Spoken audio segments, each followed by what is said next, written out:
Good morning! I usually start these videos by saying welcome to a dealer-only auction. Not today.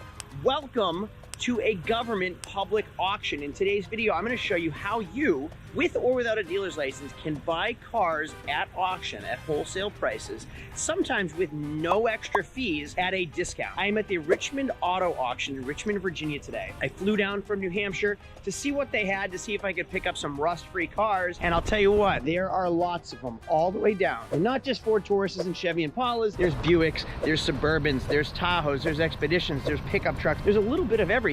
And there's hundreds of cars here today that we're going to check out to see what we can drive, to see what we can take home, and if the prices are lower at a government auction than if you could just buy them online in Craigslist or Facebook Marketplace or private part. You're going to join me in the whole experience today. My name is Craig from Flying Wheels. Let's get going.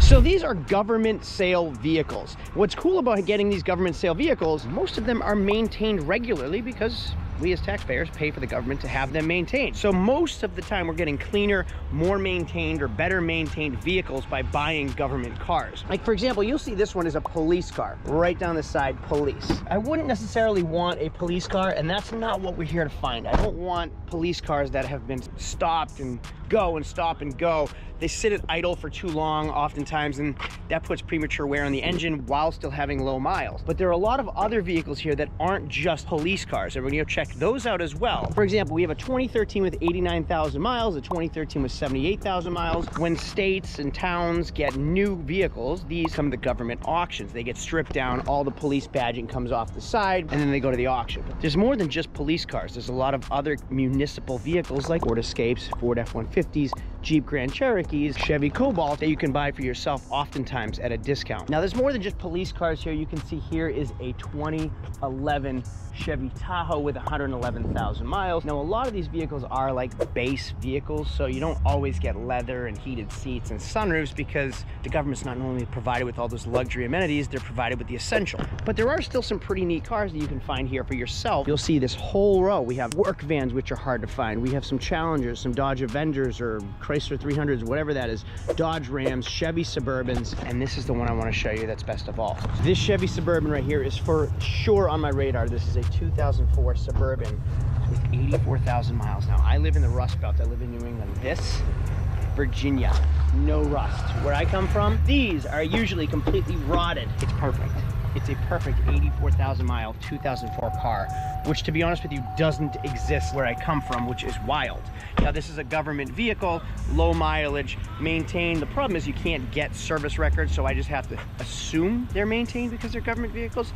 You could pull a Carfax and try to find the Carfax on each vehicle, but they will show up as either one owner or no owners. Sometimes when I buy them, I'll get the original MSO certificate or an application for title. Because they're government vehicles, they're not always titled, which isn't a problem for you because you just go put a title in your name. Now you can see here we have a Chevy Tahoe 2 new body style, which is really neat. We have a Dodge Ram base work truck with a Hemi. Going to the Chevy Tahoe, we do have cloth seats. We do not have third row, so that's kind of what you're getting when you get government vehicles. They don't need a third row. They're not family vehicles, they're work vehicles. 64,000 miles. This right here is a 2015 Dodge Ram with 9,000 miles. We have the pleather interior, the work truck interior. We have crank windows, but you do have power windows, power locks. So you are getting decent vehicles here. You're just not getting luxury vehicles. Pretty cool though to see a 2015 Ram with 9,000 miles. We have a Chevy Impala from 2017. We have a 2016 Chrysler 300, and then Dodge Charger right here. Here's what's neat too. Passenger vans aren't easy to find. And here we have a 14 passenger van that you can't just go buy. Like, these things aren't easily accessible. Or if you're looking for a work van that are really, really difficult to come by and very expensive right now, just remove these seats. You have a giant work van. Now I have a dealer's license, so I can buy these things while I'm here, but I can also buy all these cars behind me. Those are dealer only vehicles, like trade-ins and dealers that want to sell their cars here. They're wholesalers. Those are cars you need a dealer's license for. There's dealer fees to when you buy the cars here. There are buyer's fees for dealers. Most of these vehicles don't have buyer's fees, which is really, really neat. Something like that F-250, that jacked up F-250, or there's a Camaro ZL1. Those you're not going to find at the government auctions. You find at the dealer auctions. If you ever wanted to get your wholesale license so you can get into places like these, go to www.startyourdealership.com. I've created an entire program to teach you how to do that. Welcome to startyourdealership.com. Imagine if you can go back 20 years and teach yourself everything you know now. That's what this course is. If you really wanted auction access for yourself, www.startyourdealership.com will teach you everything you need to know, the ins, the outs, the tricks, the vendors to use, the way to find the right places, the insurances, all that stuff is there. But if you don't just want to buy public, this is for you, these government sales. Now you'll even see like a 2015 Hyundai Sonata Hybrid, 54,000 miles. That's a heck of a car for somebody, maybe a first car or a commuter vehicle. So it's not just plain white work vans and trucks here. Here's another, a 2016 Hyundai Accent with 59,000 miles. And then it's in this line, but I can't see how this would be a government vehicle, even though it does say G on it. G mean government? Would there be a Jeep Wrangler? I don't know, that seems a little peculiar. Now, like I said, because I'm a dealer, I'll be bidding on this Slingshot. I'm also gonna be bidding on that little birdie over there. All right, the GSA sale has started. The government auction has started. We have trucks running through already. This is a 15 Tahoe with 64,000 miles going through right now. Let's check it out. This is the one we looked at that had the base interior and no third row seat. $22,000. That Suburban I was really interested in. What I just realized, I'm in Virginia. Not everything is four-wheel drive. I have to make sure these cars are four-wheel drive. I didn't even think of that. Everything's four-wheel drive where I'm from. Post over 23.6 grand. That is every dollar for this truck.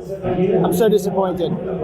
I wanted this thing so bad. $8,200 plus a buyer's fee. If this had a buyer's fee like $300, I have to check on buyer's fees here. Some GSA sales do have buyer's fees, some do not. I'll find out and let you know in this video. Plus to ship it back to New Hampshire, $600. I'd be in that truck for almost 10 grand. And it's a 2004, but they're not existent right now. So we completely forgot that a lot of these trucks can be two-wheel drive. So you have to make sure when you're looking at Escalade, all-wheel drive, two-wheel drive, and rear-wheel drive. 2014 Taurus police car, 87,000 miles. It is at $4,600. There's another one, and they just keep going. Police car after police car. 14 with 93,000 miles. 6 grand. I have no idea on the police car. Are they desirable? Do people want the Ford Taurus police cars? I have no clue. I would love to hear your opinion. Well, the GSA sale is over, and I gotta say, I think the prices were pretty fair. Now, GSA government service vehicles, again, you can find these all over the country. This one is specific to Richmond Auto Auction. It's Motley's Richmond Auto Auction. I flew down here because I wanted to find rust-free vehicles, and that Suburban was a big one. There was a Yukon that was a big one for me that I kind of wish I bought. Now, I didn't come down here for this specific auction. I shot the footage because I want to show you guys you don't always need a dealer's license to buy wholesale. You can find auctions like these all over the country. There are government surplus auctions. Like I live in New Hampshire, and every season they have a government surplus auction. They do have buyer's premiums, so buyer's fees when you do buy stuff that get added on. It's as simple as Googling your local GSA sale or government surplus auctions to find them for yourself. Now, you do have to title them in your name because you don't have a dealer's license. We get to reassign them to us and then to the next buyer. So it saves us on sales tax and registration.